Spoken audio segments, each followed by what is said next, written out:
सो mock test का PDF आप सभी के सामने ऑलरेडी अवेलेबल मैंने टेलीग्राम पे करा दिया, जिसे लगभग जब मैं वीडियो शूट कर रहा हूँ तो लगभग 20 मिनट अपलोड किए हुए यहाँ पे मुझे, और लगभग मैं अगर बात करता हूँ तो 20 मिनट से ज़्यादा हो गए, ऑलमोस्ट 40 मिनट हो गए। लगभग 2000 लोगों ने इसे देख लिया। और मैं एक बात आपकी जानकारी के लिए बता देता हूँ, इस पीडीएफ में मैंने आपके आंसर भी ऐड कर दिए हैं, ठीक है। तो डेफिनेटली आपको अगर रिवीजन करना है तो रिवीजन के लिए सबसे परफेक्ट आप सभी के सामने यहाँ पे देखने को मिल जाएगा। मॉक टेस्ट नंबर ये फर्स्ट था, यहाँ पे अभी फोर्थ कर रखा है, कोई ना, ये फोर्थ वाला फर्स्ट मानिए, अभी फिफ्थ वाला कराऊंगा वो सेकंड मानिएगा, जब थर्ड वाला करवाऊंगा तो थर्ड मानिएगा, ठीक है। तो टेंशन न लो, आपको फिफ्थ तक पहुंचा के मानेंगे एंड कंटिन्यू रहेगा। And thank you so much for your मतलब सपोर्ट, सभी का अच्छा रिस्पांस रहा। एंड डेफिनेटली चीजें एग्जाम रिलेवेंट ही होंगी, जिससे आप सभी को ज्यादा मेहनत, मतलब जो चीजें आप मेहनत करो, लाइक सही चीजों पे एटलीस्ट मेहनत करो कि हाँ, जिससे आपको पेपर में हेल्प मिले। चलो अपना स्कोर डेफिनेटली बताइएगा, काफी सारे कैंडिडेट ने कमेंट किया था। पार्ट सेकंड का हम पीडीएफ डेफिनेटली आप सभी के साथ में फिर से शेयर करेंगे, और इसमें आई थिंक आप सभी को सारी की सारी चीजें याद होंगी, पता होंगी।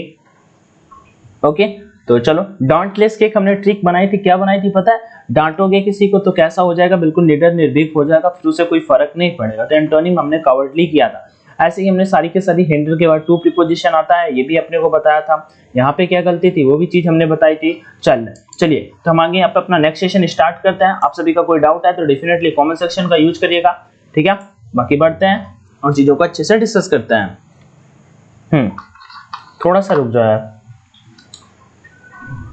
Which is your favourite colour? Black होगा, ये मुझे लग रहा है, मोस्टली का ब्लैक होगा, मेरा भी है। चल, इंग्लिश मॉक टेस्ट पीडीएफ आपको टेलीग्राम चैनल ऑनलाइन एजुकेशन पे मिल जाएगी, ठीक है। ये मॉक टेस्ट नंबर 2 होने वाला है। फिर से चलते हैं क्वेश्चन, यहाँ पे क्वेश्चन नंबर फर्स्ट देखते हैं। एक मीनिंग हमें मेंशन कर रखी है क्रोनिक, ठीक है। एक मीनिंग हमें यहाँ पे बता रखी है क्रोनिक। अच्छा, आपने वो सुना है भाई, क्रोनिकल एक वर्ड सुना, क्रोनोलॉजी सुना होगा, पक्का क्रोनोलॉजी सुना होगा। क्रोनोलॉजी होता है कालक्रम, लाइक जो चीजें पुरानी टाइम से घटती हुई चली आ रही हैं उसे हम बोलते हैं क्रोनोलॉजिकल, ठीक है। तो हमसे मोस्टली यहाँ पे देखो, सेवर का मतलब, ड्यूरेबल का मतलब, पेनफुल तो आप सभी ने सुना होगा। रुको यार, कलर थोड़ा सा चेंज ही कर लेते हैं, ये कर लेते हैं और बोल्ड भी कर लेते हैं। अब ठीक है। तो यहाँ पे ये हो जाएगा क्रोनिक का। अच्छा, हमें बताना है क्या सर? साइनोनिम बताना है, ठीक है। क्रोनिक वही मैंने बताया, क्रोनिकल मतलब होता है एक सीरीज से चलता है, कोई सीरीज ऐसे से चलते रहा है, क्रोनिकल। क्रोनोलॉजिकल ऑर्डर नहीं बोलते हैं, आपने रीजनिंग की होती है उसमें बोला जाता है क्रोनोलॉजिकल ऑर्डर में सेट कीजिए। तो क्रोनिक मतलब होता है एक लॉन्ग लास्टिंग, हमेशा के लिए, बहुत समय तक रहने वाला टाइप, उसे बोल सकते हैं ड्यूरेबल। ओके, ड्यूरेबल, ठीक है, ड्यूरेबल। और ड्यूरा सेल करके सेल नहीं आता, वो भाई लॉन्ग टर्म के लिए काफी टाइम पे चलता है। मान लो मैंने अपना जो माउस लिया था भाई, पहले टाइम वो आए पढ़ के, ठीक है, तो वो मतलब लगभग 2 से 3 महीने चले। अब तो हर 5 दिन में मुझे वो 10 रुपए वाले सेल चेंज करने पड़ते हैं। थोड़ा ऐसे रिलेट कर लो, क्रोनिक, ड्यूरेबल, ठीक है। पेनफुल आप सभी ने सुना ही होगा, दर्द होता है। और सीवर एक वर्ड है। और परसिस्टेंट का मतलब होता है कोई कंटिन्यू करना। परसिस्टेंट का मतलब क्या होता है? कंटिन्यू करना। आप सभी ने सुना होगा ये मीनिंग। इस मीनिंग पे थोड़ा सा ध्यान रखिएगा। सीवर का एक मीनिंग है यहाँ पे, सीवर का मतलब होता है सीरियस, गंभीर बोल सकते हो। एक मीनिंग इसका और भी होता है, सोमबर, SOMBER, सोमबर। ग्रेव तो सभी जानते होंगे, ठीक है। तो सेम सोमबर और ग्रेव। पेनफुल तो जानते हो, दुख, दर्द, पीड़ा, कष्ट। क्रोनिक हो गया, इसका हमें सिमिलर बताना था। अब हमें यहाँ पे अपोजिट मीनिंग बताना है, मतलब एंटोनिम बताना है। कोई दिक्कत नहीं है, इधर आपको लिखा हुआ है अपोजिट। बाकी हमने कहानी नहीं देखनी यहाँ पे। लॉजिकल मतलब क्या होता है? जो चीजें लाइक हमें समझ में आए। तो भाई लॉजिकल का एंटोनिम बताना है। इनकंसिस्टेंट का मतलब क्या होता है भैया? सिंपल सी बात है, कोई कंसिस्टेंट है। अब अपनी पढ़ाई में हमेशा आपसे बोलता हूँ कंसिस्टेंट रहो भाई मेरे। दिन में आप 4 घंटे भी पढ़ते हो ना, नबी के लिए 4 से 6 घंटे भी ना पाए, आप पेपर निकाल लोगे। लेकिन कंसिस्टेंट रहो, मींस कंटिन्यू रहो। लेकिन यहाँ पे आईएन लगा दिया, आईएन मतलब नॉट हो गया, आईएन का मतलब हो गया नॉट। तो ये हो गया इनकंसिस्टेंट, मतलब कि कंटिन्यू नहीं रहना। आगे इनकंसिडरेट, कंसिडरेट मतलब कंसिडरेबल, मतलब किसी के बारे में सोचना, विचार करना। एक मीनिंग है यहाँ पे, मैं आपको लिख के बताता हूँ। कॉन्टेम्पलेट, कॉन्टेम्पलेट, ठीक है। कॉन्टेम्पलेट का मतलब होता है किसी के बारे में सोचना, विचार करना। अच्छा, जैसे बोलते हैं कौन सा टेम्पलेट लगवाऊं यार, टेम्पलेट नहीं जानते हो? टेम्पलेट जो जैसे कोई चुनाव प्रचार होता है तो बोलते नहीं कौन सा टेम्पलेट लगवाना सही होगा, तो कौन सा टेम्पलेट, तो एक विचार करना, कंसीडर करना, सोचना, एंटीसिपेट करना भी होता है यही, ठीक है, तो उसका अपोजिट यहाँ पे लिखा हुआ है इनकंसीडर करना है, मतलब कोई बात की ओर ध्यान न देना, ऐसे मान सकते हो। डिसऑर्डरली का मतलब क्या होता है, ऑर्डर मतलब क्या होता है भाई, ऐसे ऐसे क्रम से, ऑर्डर मतलब क्या होगा, चीजें क्रम से चलेंगी। आप स्क्वायर ऐसे रखोगे 4 9, उसके बाद तुरंत रखोगे 3 का, उसके मतलब 2 का, 3 का, फिर 4 का, फिर 5 का, फिर और उसके बाद फिर 6 का, 36, फिर 49 पे, ऐसे आप कंटिन्यू करोगे ना। तो इसका अपोजिट हमें यहाँ पे मेंशन कर रखा है डिसऑर्डरली। सिंपल हो जाएगा इरेशनल, ठीक है। तो लॉजिकल मतलब होता है तार्किक, तो इसे बोल सकते हो अतार्किक टाइप में, जो चीजें लाइक समझ में ना इरेशनल हो जाएगा। PDF Telegram channel online education पे आपको देखने को मिल जाएगी। बाकी आगे बढ़ते हैं नेक्स्ट की ओर, यहाँ पे और भी अगली मीनिंग यहाँ पे डिस्कस करते हैं। करेक्टली मीनिंग हमें यहाँ पे बताना है। अगर आपने पेपर पर ध्यान दिया होगा भाई, तो करेक्टली मीनिंग मैं ऑलरेडी आपको बता के आया हूँ ऊपर। परसिस्टेंट हमें पूछा है, PER होता है सर, ऑप्शन नंबर ए तो कट हो गया, लेकिन मैं आपको बताऊं पेपर में परसिस्टेंट आ चुकी है, ये देखो परसिस्टेंट आ चुकी है भाई, ऊपर परसिस्टेंट आ चुकी है। कंटिन्यू मैंने कुछ देर पहले तो आपको बताया था, तो परसिस्टेंट कहाँ पे होगी, PER, ठीक है। ऊपर से देख लेते हैं, क्यों हमें मतलब ज्यादा में PERSISTENT, अच्छा सिस आ रहा है भाई, सिस आ रहा है, सिस पर सेस नहीं होता, सेस नहीं होता, सिस आ रहा है। देखो परसिस्टेंट मतलब कंटिन्यू, मतलब सिस्टर की कंटिन्यू रिस्पेक्ट करनी चाहिए, पर देन सिस देन टेंट, बस परसिस्टेंट। ओके आगे बढ़ते हैं। एक मीनिंग आपसे बहुत पूछी जाती है, जो आपसे भी गलत कर देते हो, हारेस, परेशान करना। यहाँ पे डबल आर लगा देते हैं, कैंडिडेट गलत हो जाता है, हार HAR देन एस, ठीक है, हार देन एस। और एक पूछी जाती है एम्बैरेसमेंट, बार R डबल SMENT, ठीक है। क्या हो गया,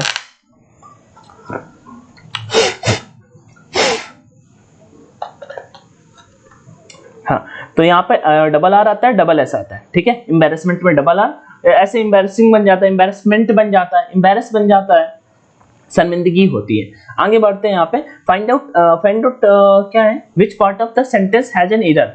थोड़ा सा आपको वो बोल्ड टाइप में हो गया, बट कोई दिक्कत नहीं है, हमें यहाँ पे एरर फाइंड आउट करनी है। क्वेश्चन नंबर 4 पे सिंपल सा क्वेश्चन है यहाँ पे, when the teacher was happy, जब टीचर खुशी था, when the teacher was happy when he entered the class which comprised of 100 students dot dot no, क्या होगा यहाँ पे। तो सिंपल सा यहाँ पे देखो पास्ट की बात हो रही है, ठीक है। तो यहाँ पे व्हेन ही हैड इंटर होने वाला है, यहाँ पे इधर मिस्टेक, ऑप्शन नंबर बी पे सिंपल सा मिस्टेक हो जाएगा। मैं आपको एक सेंटेंस बताता हूँ, देखो ये तो ठीक है, चलो यहाँ पे ऑप्शन बी पे गलती हो जाएगी, ठीक है, ये चीज आपको समझ में आ गई। आगे यहाँ पे एक चीज बताता हूँ, देखो आप सभी को पता होगा, जब आपका सेंटेंस ऐसे आपने सुना होगा ना, मेरे जाने से पहले गाड़ी जा चुकी होगी, मेरे स्टेशन पहुंचने से पहले ट्रेन जा चुकी होगी, डॉक्टर के आने से पहले पेशेंट मर गया होगा, ऐसे करके। तो भाई जो चीज पहले घटित हुई होती है उसके साथ में आप हैड लगाएंगे, ठीक है। द पेशेंट हैड डाइड होता है PATIENT, patient had died DIED before the doctor came, before the doctor केम, ठीक है भाई। अच्छा बताओ पहले पेशेंट मरा है कि डॉक्टर आया, सिंपल सी बात है, पहले पेशेंट मर गया है तभी डॉक्टर आए, तब पहुंचे, मतलब ये लेट थे। तो पहले जो चीज भाई घटना, हमेशा याद रखना, जो चीज पहले घटी तो उसी के साथ में आप हैड का यूज करोगे, बात खत्म। चलो आगे नेक्स्ट है सिंपल सा correct active voice and passive voice. आपके पेपर में 2 मिलेंगे, बिल्कुल स्कोरिंग होता है, कुछ भी नहीं करना होता। अब देखो यहाँ पे हु स्टोल, अब आप सभी को पता होगा स्टील, स्टील, स्टोल और stolen, steal, stole, stolen, first form, second form, third form, मतलब second form of the verb है। ओके अगर एक मीनिंग यहाँ पे मैं लिखता हूँ, एक आपसे वन वर्ड पूछ दिया जाता है, क्लेप्टोमेनिया। वैसे मैनिया वर्ड होता है किसी चीज के लिए पागलपन, ठीक है, पागलपन। क्लेप्टोमेनिया होता है किसी चोरी के लिए पागलपन, ठीक है, चोरी के लिए पागलपन, मतलब चोरी करने का जिसे नशे चढ़े होते हैं उसे बोलते हैं क्लेप्टोमेनिया भाई। ओके तो यहाँ पे पास्ट में सेंटेंस है, तो अब सिंपल सा बाई हुम से आपका सेंटेंस स्टार्ट होगा।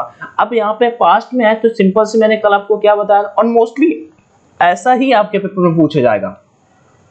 जब आपका second form of the verb है, जब आप एक्टिव से पैसिव यहाँ पे कन्वर्ट करते हैं, आप बनाते हैं एक्टिव से पैसिव, तो आपका जो वर्ब होता है second form of the verb में आप वाज में कन्वर्ट होता है, वाज में। अगर वाज दिया होता है इधर भैया क्या होता है, was being plus were being. Okay तो सिंपल सा है, देखो बाई हुम स्टोल माई साइकिल, ये गलत हो जाएगा, सेम टू सेम वही रखा है। ये देखो प्रेजेंट की बात कर रहे हैं, यहाँ से कोई सेंस ही नहीं बनता। By home my cycle stolen, ये भी नहीं होगा क्योंकि मैंने क्या बताया, एक स्टेप आगे वर्ब आप पिक करोगे तो ये तीनों के तीनों गलत हो गए। इसका मतलब ऑप्शन नंबर फर्स्ट बिल्कुल राइट हो जाएगा।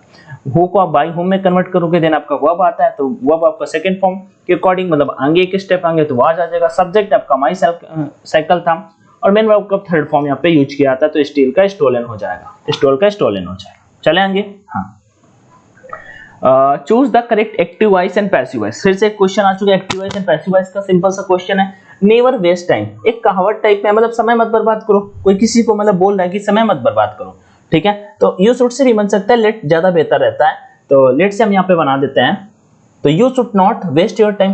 अब देखो भाई, वेस्ट है आपका फर्स्ट फॉर्म, आप सभी को पता होगा जब आप पैसिव बनाते हैं तो third form of the verb का यूज किया तो वेस्ट का नहीं वास्टेड यूज होगा, मतलब इसका थर्ड फॉर्म यूज होगा।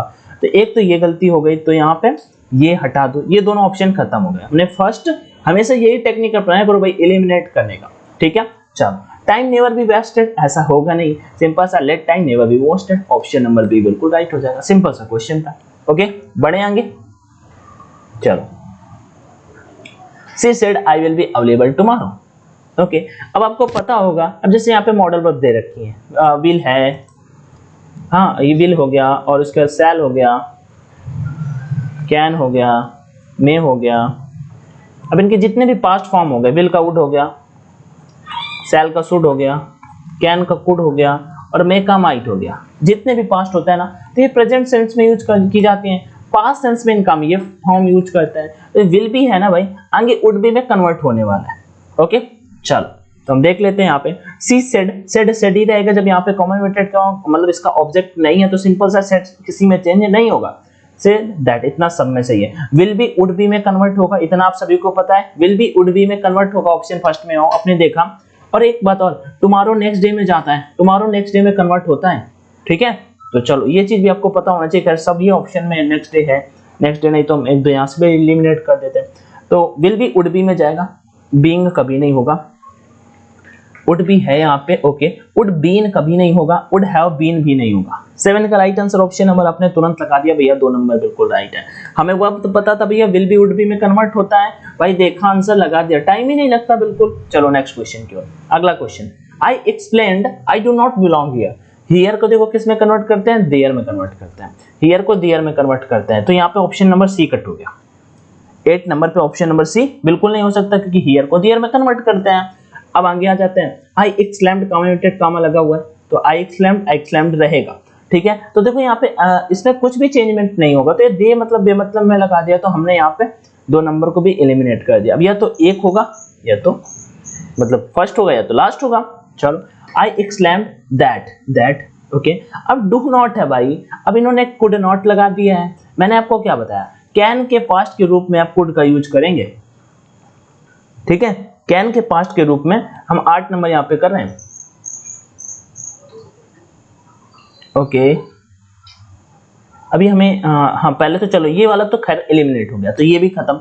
अब यहाँ पे 1 नंबर आंसर देख लेते हैं, आई एक्सलैम्ड दैट, आई को हम चेंज करेंगे फर्स्ट पर्सन के अकॉर्डिंग, आई हो जाएगा, I did not belong there, सही है, ठीक है। आगे बढ़ते हैं। किसी क्वेश्चन में बाय मिस्टेक अगर कुछ जल्दीबाजी में कोई मिस्टेक हो जाए तो फिर बता देना, मुझसे सही कर लेंगे, ओके। यहाँ पे they explained that I did not belong there, ये तो गलत हो गया है क्योंकि वो सिंपल सा था, I explained, okay, option number first बिल्कुल राइट। नेक्स्ट आपका आर्टिकल्स है, आर्टिकल से क्वेश्चन है, सिंपल सा क्वेश्चन है, कुछ इतना ज्यादा डिफिकल्ट है नहीं। Please give me dot a useful gift, please give me dot useful gift, a an और द। 9 नंबर क्या होगा यहाँ पे, 9 नंबर पे, तो please give me a useful gift हो जाएगा, ठीक है। अब यहाँ पे फिर वही बात, अगर आपने याद कर रखा है कि भैया ए ई आई ओ यू से पहले ए एन आएगा तो फिर गलती कर दोगे भैया। सेंस होता है, सेंस के अकॉर्डिंग, छोटा बड़ा है ना, उसी से पहले भैया एन आएगा, क्या आएगा, एन आएगा, ठीक है। लेकिन यहाँ पे यूज आ रहा है, यूज यूनिक, UNIQ यूनिक। हाँ, MBA अगर मैं लिखूं, MBA अगर मैं इसे इंग्लिश में लिखूं तो M ऐसे लिखूंगा ना, तो इससे पहले एन आएगा, इससे पहले एन आएगा भाई मेरे, ठीक है। अब यूनिवर्सल लिखना है, अब यहाँ पे यूनिवर्सल, तो यहाँ पे एन गलत है, यहाँ पे ए यूनिवर्सल है। अब जैसे ऑनर बोलते हैं, अच्छा बताओ एन ऑनर होगा, कि ए ऑनर होगा, HONOUR, HONOUR, which one right, comment में बताना विच वन राइट, ऑनर होता है ऑनर, फिर से बता दिया, तो ए यूजफुल गिफ्ट हो जाएगा, 9 का राइट आंसर हो गया यहाँ पे। आगे बढ़ते हैं, चूज द करेक्ट वर्ड, हमें यहाँ पे करेक्ट वर्ड चुनना है। ओके, तो बताओ भाई 10 number, his dot dot income does not allow him to buy a new scooter, मतलब एक लाइन पढ़ा हमें समझ में आ गया कि उसकी जो इनकम है उसे अलाउ नहीं करती कि वो स्कूटर बाय करे, मतलब जो इनकम है कमी होगी भाई, ज्यादा तो नहीं होगी, ठीक है, ये चीज तो आपको तुरंत समझ में आ जानी चाहिए। तो हिज स्मॉल इनकम के लिए स्मॉल नहीं यूज करता है, मीगल वर्ड यहाँ पे सही होगा, मीगर का मतलब ये होता है अल्प, मतलब कम मात्रा में जो उसकी इनकम होगी। Does not allow him to buy a new scooter, उसे अलाउ नहीं करती कि वो कम मतलब मात्रा में बाई कर सके। स्पेयर का मतलब एक पार्ट होता है, स्पेयर आपने सुना होगा, ठीक है, और स्केयर लाइक होता है, स्केयर पता नहीं, आप सभी मुझे कमेंट में बता सकते हो स्केयर का मीन्स क्या होता है, SCARC, स्केयर्स। चलो अगला word, choose the correct word, हमें यहाँ पे फिर से करेक्ट वर्ड चुनना है। Sorry, the court has directed the university, अब देखो यूनिवर्सिटी आ गया, अब यूनिवर्सिटी से पर आप एन या ए लगाने, अब एन रूल फॉलो करोगे, अगर ए आई हुई तो गलत हो जाएगा ना यहाँ पे, तो एन का यूज बिल्कुल गलत हो जाएगा फिर। तो the court has directed the university to dot dot the publication of result until further of orders. अब देखो यहाँ पे सिंपल, ये मीनिंग मैंने कल आपको कराई थी अगर आपको याद होगा। कोर्ट ने भाई डायरेक्ट यूनिवर्सिटी को मतलब आदेश दिया है to cancel the publication of result until further, कि तब तक के लिए रिजल्ट कैंसिल कर दो जब तक हम अगला आदेश ना दें। कैंसिल नहीं होगा भैया, कैंसिल कहां से सेंस बन रहा है, एक्सेलरेट मतलब होता है बढ़ाना, किसी चीज को एक्सेलरेट करना, मतलब बोलते नहीं गाड़ी में एक्सेलरेट बढ़ाओ भाई, एक्सेलरेट बढ़ाओ गाड़ी वाला आगे निकल गया, ऐसा वाला, तो वो एक्सेलरेट कुछ बन रहा है सेंस, बिल्कुल नहीं, यहाँ पे एक्सेलरेट अलग ही सेंस है, तो ये भी नहीं होगा। क्विकन का मतलब होता है तेजी करना, भाई कोर्ट ने कहा डायरेक्ट यूनिवर्सिटी से to quicken the publication of result, कि भैया तेजी कर दो पब्लिकेशन ऑफ रिजल्ट में अगले ऑर्डर आने तक, ऐसा भी कुछ नहीं होगा। इसका मतलब होगा डिफर, डिफर का मतलब होता है पोस्टपोन करना, ठीक है, और डिले करना बोल सकते हो आप, टालना जिसे बोल सकते हो, वही होगा यहाँ पे डिफर। तो the court has directed the university to defer the publication of result until further updates, तो वो अंटिल और अनलेस भाई दोनों के दोनों निगेटिव सेंस देते हैं, तो इनके साथ पहला नंबर तो आपका नॉट का यूज नहीं करोगे आप आगे जाके, ठीक है। और दूसरी बात, अनलेस एक कंडीशन को शो करता है, अनलेस एक कंडीशन को शो करता है, वहीं पे अंटिल आपका एक टाइम को शो करता है, अंटिल एक टाइम को शो करता है। चलिए आगे बढ़ते हैं, यहाँ पे नेक्स्ट क्वेश्चन है, चूज द करेक्ट वर्ड, हमें यहाँ पे फिर से कुछ फिल करना है। Tom said dot dot he pick me up from college, okay, Tom said he dot dot. अब देखो भाई सिंपल सी बात है, यहाँ पे सेड आ गया, मतलब सेंटेंस जो है आपका वो पास्ट में बात हो रही है, किसमें बात हो रही है, टॉम ने कहा है कि वो पिक कर लेगा, pick me up from college, ठीक है, तो वो पहले कह चुका है ना भाई, उसी की तो बात हो रही है, मतलब सेंटेंस पास्ट में है, ठीक है। तो अब देखो pick me up from college, past में सेंटेंस, मैंने कुछ देर पहले बताया शैल का शुड भैया पास्ट होता है, तो शैल तो प्रेजेंट सेंस खत्म हो गया, विल प्रेजेंट सेंस खत्म हो गया, अब शुड और वुड, अब शुड का मतलब होता है चाहिए, ठीक है, जबकि वुड का मतलब होगा, तो Tom said he would pick me up from college, हाँ कि मतलब आएंगे मुझे कॉलेज से पिक कर लेगा, तो सिंपल सा ऑप्शन नंबर ए बिल्कुल राइट हो जाएगा, इसमें कुछ गलती नहीं थी और सिंपल सा सेंटेंस था, इतना ज्यादा डिफिकल्ट भी नहीं था। आई थिंक आप सभी को अच्छे से समझ में आया होगा, ठीक है। आगे बढ़े नेक्स्ट क्वेश्चन की ओर। टू टेक हर्ट इडियम है, टू टेक हर्ट का मतलब क्या होगा बता सकते हो? एक आपसे पूछूं लाइक बताओ, बेड ऑफ रोजेस, बहुत सिंपल सा पूछ दिया, ये नहीं बोलूंगा, ये बताओ, कच CUTCH, कच पोटैटो, POTATO, कच पोटैटो, देखता हूँ कितने होशियार हो, बताओ, couch potato, CUTCH potato. To take heart का मतलब क्या होगा? टू टेक हर्ट, इस तरह के जो होते हैं ना थोड़ा सा इजी होते हैं अगर इस वाले के कंपेरिजन में, जिसमें आपको कुछ ना समझ में आए, ठीक है। अब जैसे मैं आपसे बोलूं पुट आउट, बताओ, पुट आउट आपका फ्रेजेस होता है, पुट आउट का मतलब होता है, पुट मतलब रखना, आउट माने बाहर, किसी चीज को बाहर रखोगे, मान लो कोई भी चीज है, मान लो कैंडल है, रूम में जला के पड़ रहा है, आप उसे बाहर रख दोगे, क्या होगी? बुझ जाएगी, एक्सटिंग्विश हो जाएगा, बुझ जाएगी। पुट अप विद क्या होता है? सहन करना। तो टू टेक हर्ट का मतलब क्या होता है, यहाँ पे मैं आपको बता देता हूँ। टू टेक हर्ट का मतलब होता है टू बिकम होपफुल, ठीक है, उम्मीदवार। तो टेक इंटरेस्ट नहीं होगा, कोई इंटरेस्ट नहीं रखना। To take matter seriously, matter को सीरियसली लेना। ओके बट सर ये राइट नहीं होगा। To love everyone that's good, but ये भी राइट नहीं होगा। टू बिकम होपफुल, यहाँ पे थोड़ा सा कुछ ज्यादा ही कलरफुल हो गया, इसके लिए सॉरी, बट आपको समझ में आ रहा है। Take heart to become hopeful, मतलब लाइक किसी का मान लो दिल थाम लिया है तो वो लाइक होपफुल है कि हाँ वो थामे रहेगा, ऐसा वाला सिचुएशन आप समझ सकते हो। तो become hopeful, to take heart हो जाएगा। आगे यहाँ पे फिर से किरर का क्वेश्चन है 14 नंबर, बताओगे आप। वी हैव ऑलरेडी एडवर्टाइज्ड, मैंने आपको टॉप 100 रूल्स कराए हैं, जिनको नहीं पता है तो मैं बता देता हूं, और उनकी पीडीएफ भी आप सभी के पास अवेलेबल है, जिनका प्राइस है 0 रुपया। ठीक है, तो आप डेफिनेटली उन पीडीएफ को पढ़ो और डेफिनेटली उन्हीं से इधर आएगा आपको। बिल्कुल सिंपल सिंपल सा इधर लाते हैं, थोड़ा सा डिफिकल्ट है आप ही, लेकिन इसका आंसर बताओगे। मैं इसको बता चुका हूँ, मतलब उस पीडीएफ में ऐसा कुछ क्वेश्चन मैंने कराया हुआ है।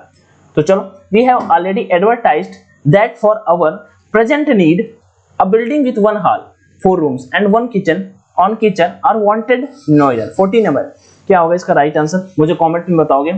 कुछ आपको पढ़ने से ही पता चल जाएगा भैया गलती क्या है। वी हैव ऑलरेडी एडवर्टाइज्ड, इसमें कुछ गलती नहीं है, बाकी आप सभी के खुद बताना। That for our present need, अब सब मैं ही बता दूंगा, एक बताओ 14 नंबर। आगे, a funny imitation of a poem, imitation of a poem, A funny imitation of a poem का मतलब क्या होता है, इसका आपको बताना है। एक वर्ड यहाँ पे दे रखा है काउंटरफीट।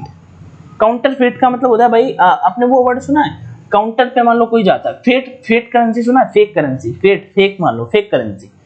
अगर कोई काउंटर पे जाता है, ठीक है, तो ए फनी इमिटेशन ऑफ काउंटर पे जाता है तो मान लो फेक करेंसी देता है, तो इसका मतलब होता है जाली, नकली बोल सकते हो, जाली या नकली।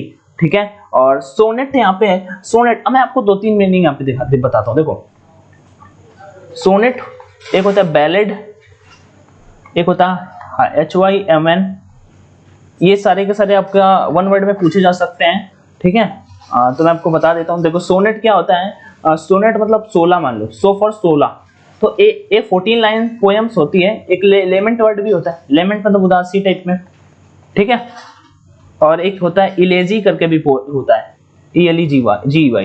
एक होता है डर्ज, DIRGE, ये भी बता देता हूँ, इतने मीनिंग थोड़ा सा बता देते हैं। सोनेट मतलब 16, अगर एक जो 14 लाइंस की पोएम होती है ना भाई, अब 14 लाइंस पोएम उससे हम बोलते हैं मतलब सोनेट। तो ऐसे आप रिलेट कर लोगे कि 16 मतलब 16, सो फॉर 16 के जस्ट बगल में आसपास आता है 14, तो आपको 14 लाइंस पोएम हो जाएगा सोनेट। बैलेड क्या होता है, ए लॉन्ग नैरेटिव पोएम, एक अच्छी लंबी पोएम। ठीक है, लंबी कहानी वाली, और long narrative poem, a long narrative poem. हाँ, हेमन का मतलब होता है हे मन, वो गाना नहीं सुना है, हे मेरा मन हे मेरा मंदिर, ऐसे समथिंग गाना नहीं है एक वाला, तो भाई वही तो जो भगवान की स्तुति में गाया जाता है। ठीक है, जो चीज गाई जाए उसे बोलते हैं हेमन, HYMAN। लेमेंट तो मतलब उदासी होता है, ये मैंने लिख दिया। और एक मीनिंग होता है डर्ज, डर्ज मतलब तब बोलते हैं जब किसी की मृत्यु हो जाए, तब वो जो सो गीत गाया जाता है उसे बोलते हैं डर्ज, DIR, डर गई भाई, वो तो डर गई भाई, डर गई, DIRGE, वो तो डर गई, मतलब छोटी बच्ची वो तो डर गई, ऐसे डर्ज हो गया। Hymn ballad, ballad long narrative poem, sonnet 16 मतलब 14 लाइंस पोएम, हेमन भगवान की स्तुति में गाया जाने वाला, और लेमेंट उदासी होता है, और डर्ज का मतलब जो जब कोई किसी की मतलब डेथ हो जाए तब गाया जाए तो उसे बोलते हैं डर्ज। ओके, काउंटरफीट तो आप सभी को समझ में आ ही गया होगा, काउंटरफीट। ठीक है, सोनेट मैंने बता दिया, कैरिकेचर आप बता देना, और उसके बाद पैरोडीज का राइट आंसर होगा funny imitation of a poem, इसे बोलते हैं हास्यानुकृत। ठीक है, पैरोडी खाता आप सभी ने नहीं सुना है। ठीक है, पैरोडी खाता नहीं सुना, इसका मतलब होता है funny imitation of a poem, किसी funny imitation of a poem उसे बोलते हैं पैरोडी, PARADOY, पैरोडी। ठीक है, आगे चलें यहाँ पे।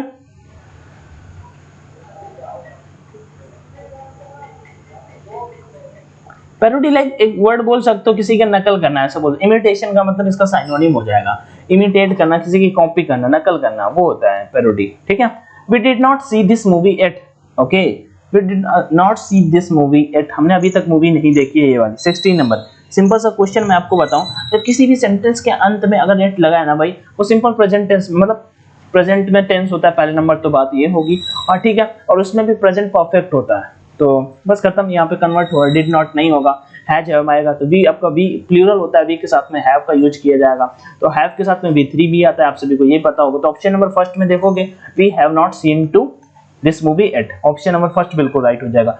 दाउ के साथ में आप एट का यूज करते हैं, दाउ के साथ में एट का यूज करते हैं, ठीक है। आगे चलो, यहाँ पे नेवर हैव सीन नहीं होगा, we did not, we never have seen, we never seen this movie yet, ऐसा कुछ नहीं होगा। याद रखना जब कभी भी एट आपका सेंटेंस में मिल जाए तो सिंपल आपका present tense, simple perfect tense आपका होता है, ठीक है। प्रेजेंट परफेक्ट टेंस होता है, प्रेजेंट परफेक्ट टेंस होता है, वहां पे आपका verb have not seen to. Okay, आगे बढ़ते हैं नेक्स्ट की ओर। लूज मींस ढीला होता है, आप सभी ने पहला वर्ड सुना होगा लॉस, लूज ढीला, खोना होता है, नुकसान, LOS एक हो जाता है। तो loose teas leaves are kept in a tea box, तो क्या हो जाएगा, बॉक्स का हमें क्या बताना है, इंप्रूव द सेंटेंस है, बॉक्स के यहाँ पे कौन सा वर्ड आएगा ये हमें यहाँ पे पूछ लिया 17 नंबर पे। तो बताओ भाई, loose tea leaves are kept in a tea box, tea जो होता है ना टी बॉक्स, तो उसे अब टी बॉक्स की जगह पे मतलब कौन सा बेहतर वर्ड हो सकता है ये हमें पूछा है, ठीक है। कौन सा बेहतर वर्ड हो सकता है ये हमसे यहाँ पे पूछ लिया है। तो सिंपल सी बात है, कॉजी लाइक आपने सुना लक्स कॉजी, विज्ञापन आता था टीवी पे, मैंने बहुत सुना है, ठीक है। और तो उसे हम बोलते हैं like Lux Cozi like comfortable, Lux Cozi को ना कोई सनी देओल करते थे, लक्स कोजी पेन और आराम से ऐसे समथिंग आता है ना, ठीक है। टिन तो आप सभी ने सुना ही होगा। अरे देखो, मैं टी बॉक्स की जगह टी बॉक्स का वर्ड यूज करते हैं कैडी, भाई ये मतलब एक वर्ड होता है जिसे हम बोलते हैं चाय का छोटा डिब्बा, कैडी का ही बोलते हैं चाय का छोटा डिब्बा, कैडी का मतलब ही होता है चाय का छोटा डिब्बा। तो loose tea leaves are kept in a caddy, kept in a caddy, ऐसे आप बोलेंगे। तो ये मतलब टी बॉक्स नहीं होता, टी का कोई बॉक्स नहीं होता, कैडी जिससे बोला जाता है, मतलब राइट मीनिंग यहाँ पे कैडी होगा। आगे बढ़ते हैं, बहुत कम लोगों का ऐसा ही होगा, कोई बात नहीं। दिस इज एब्सोल्युटली इनक्रेडिबल, ये मतलब इनक्रेडिबल है, अविश्वसनीय है, तो क्या होगा इसका राइट आंसर। आई थिंक ये मैंने कल ही कराया, तो वही मैंने फिर से ऐड कर दिया 18 नंबर पे, कोई दिक्कत लेने वाली बात नहीं है। तो दिस इज एब्सोल्युटली इनक्रेडिबल, कल ही इसका आंसर बताया था, आप सभी मुझे कमेंट में फिर से बता सकते हो। Next, choose the sentence with the correct punctuation to convey the right meaning, इनमें से राइट पंक्चुएशन कौन सा होगा ये हमें पूछना बताना है। The doctor said to the patient, सब में इतना आ गया है। अब देखो यहाँ पे ये लगा दिया, आपको पता है कॉमा इन्वर्टेड कॉमा लगता है, सिंपल सी बात है, कॉमा इन्वर्टेड कॉमा लगता है, सभी को ये बात अच्छे से पता है, ठीक है। तो यहाँ पे देखो ये सेमीकोलन लगा दिया तो ऑप्शन ए खत्म हो गया, ठीक है। अब ऑप्शन बी में कॉमा इन्वर्टेड कॉमा लगता है, भैया ये कॉमा होता है, दूसरा कॉमा इन्वर्टेड कॉमा ऐसे लगता है, तो ये खत्म हो गया। यहाँ पे देखो कॉमा का यूज नहीं किया, बस इतना सा छोटा सा खेल था, ये गलती यहाँ पे हो गई।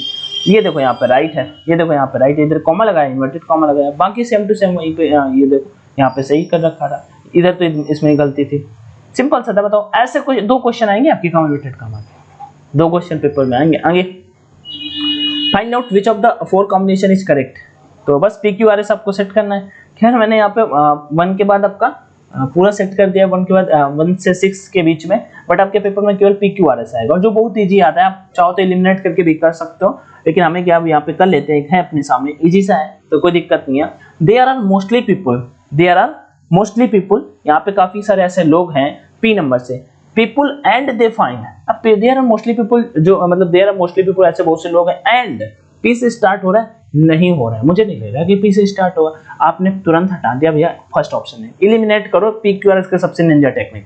There are mostly people to get a responsible male, ये भी नहीं लग रहा है। आगे, there are mostly people who work in the neighbourhood, ठीक है, ये सही है, थोड़ा सा मतलब सेंस आ रहा है। अगला देख लेते हैं, there are mostly people as से, बिकॉज इट इनेबल्स देम, बहुत से ऐसे लोग हैं, देयर आर बिकॉज, क्योंकि भाई इससे पहले कोई और बात हुई होगी पक्का, इस वजह से यस वाला भी नहीं होगा। अब हमने यहाँ पे तीनों ऑप्शन एलिमिनेट कर दिया, मतलब सी नंबर बिल्कुल राइट होगा। अब हम देख लेते हैं सी कुछ मीनिंग बन रहा है कि बस ऐसे ही गलत सलत कर दिया। There are mostly people who work in the neighbourhood, okay, and they find club very convenient like सुविधाजनक, ठीक है, कन्वीनियंस नहीं बोलते हैं, तो आर के बाद P, because it enables them to get a reasonable meal without too much trouble, बिल्कुल सही है, ऑप्शन नंबर 3 बिल्कुल राइट है। यहाँ पे कुछ भी ऐसा नहीं था, अपना राइट मीनिंग निकलता गया, मीनिंग यहाँ पे आप अगर सेट भी करोगे ना ऑप्शन आके, तो भी आपको यहाँ पे मतलब हो जाएगा, because it enables them without too much trouble. Sorry to reasonable meal without too much trouble. चलो तो ऑप्शन नंबर यहाँ पे थर्ड बिल्कुल राइट हो जाएगा। आगे बढ़ते हैं। देखो पैसेज का क्या है, इस बार पहले पेपर में आपको पैसेज नहीं आए थे, ठीक है, लेकिन जो सेकंड एग्जाम मेन एग्जाम हुआ था जिसका कट ऑफ बनी थी उसमें पैसेज आए थे। तो मैंने पैसेज करा दूं या फिर क्लोज, या आप अपना सजेशन दे सकते हो। मैं आपको पैसेज बता देता हूँ, आंसर आप खुद कर सकते हो। आंसर पीडीएफ में ऑलरेडी मैंने ऐड कर दिए हैं, तो आपको कोई दिक्कत भी नहीं होगी। देख सकते हैं यहाँ पे नीचे, ये देखो, थोड़ा सा पैसेज देख लेते हैं कि किस टॉपिक पे है, क्या कहना चाहता है, कुछ समझ में आएगा कि बस ऐसे ही है। तो क्या फ्यू पीपल, कुछ लोग, few people ask from books what books can give us. मतलब कुछ लोग हैं जिनको मतलब ऐसे मतलब पूछने की आदत होती है, बुक से पूछ लेते हैं कि बुक्स हमें कैन गिव अस, हमें क्या देती है। मतलब most commonly we come to books with blood and divided minds. Okay, asking of fiction movies बोलते हैं लाइक असत्य टाइप में, that it shall be true. Of poetry, that it shall be false. नहीं, गाड़ी अंदर कर रहे हो, गाड़ी अंदर, ठीक है। अब बायोग्राफी और ऑटोबायोग्राफी आप सभी जानते हो। बायोग्राफी लाइक किसी के मरने के बाद जो मतलब किसी के द्वारा लिखी जाती है उसे बायोग्राफी। ऑटो मतलब खुद के द्वारा लिखी जाती है। That it shall be flattering, flatter मतलब होता है किसी की चापलूसी करना। Of history, that it shall enforce like pressure बनाना। Our own prejudice, if we could banish, banish मतलब होता है देश निकाला करना, बैन करना मान लो, ठीक है। All such captions when we read that author is to. Okay, अब ऑप्शन यहाँ पे the main intention of the author is to, main जो इंटेंशन है ऑथर का वो क्या है, ठीक है, ये हमें बताना है। 21 नंबर ऑप्शन आप सभी के सामने है यहाँ पे, ठीक है। और ये पैसेज के पांचों आंसर आप मुझे कमेंट में करोगे, जो भी करेगा उसका मैं टेलीग्राम पे शेयर करूंगा, ठीक है। अपने मन से करोगे और नीचे आंसर नहीं देखोगे, पक्का। गलत हुए तो भी कोई दिक्कत नहीं है, बट अपने मन से करोगे। According to the passage most reader link that poetry, बहुत रीडर्स के अकॉर्डिंग जो पैसेज मोस्ट रीडर्स थिंक, जो सोचते हैं कि जो पोएट्री है डिडैक्टिक है, रियलिस्टिक है, अनरियलिस्टिक है, इमेजिनेटिव है। ये तो सीधा लाइन में आंसर मेंशन कर रखा था, पहली दूसरी लाइन में ही आंसर मेंशन कर रखा था। जहाँ पे पोएट्री की बात हो रही थी ना, वहाँ पे सिंपल सा हमें आगे बता रखा था, ठीक है। It is true poetry that is shall be false और बायोग्राफी, ये उनके अकॉर्डिंग है। चलो आपको समझ में आ जाएगा कि क्या है फ्लैटरी, रियलिस्टिक, अनरियलिस्टिक, इन्हीं दोनों में से मुझे यहाँ पे आंसर आपका लग रहा है। चलो, according to the passage most book of history are, passage के अकॉर्डिंग जो हिस्ट्री की मोस्टली बुक्स होती हैं वो कैसी क्या होती हैं वो हमें यहाँ पे बता रखा है। चलो अगला क्वेश्चन, फ्लैटर वर्ड आ गया यहाँ पे, क्या पूछा है, reference to the biography being something flattering suggest that thing should B.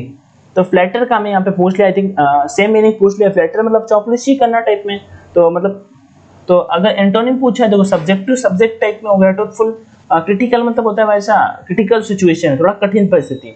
Offence कल ही मैंने इसका बताया था, डिफेंस ऑफेंस, ओके। ट्रूथफुल सत्यवादी टाइप में हो जाएगा। आगे, according to passage most reader, passage के अकॉर्डिंग जो मोस्ट रीडर्स होता है उनका क्या, expect too much from books, book से बहुत ज्यादा मतलब वो करते हैं, सोचते हैं, do not know what to expect from a book, वो नहीं सोचते हैं कि हम क्या एक्सपेक्ट कर सकते हैं बुक से।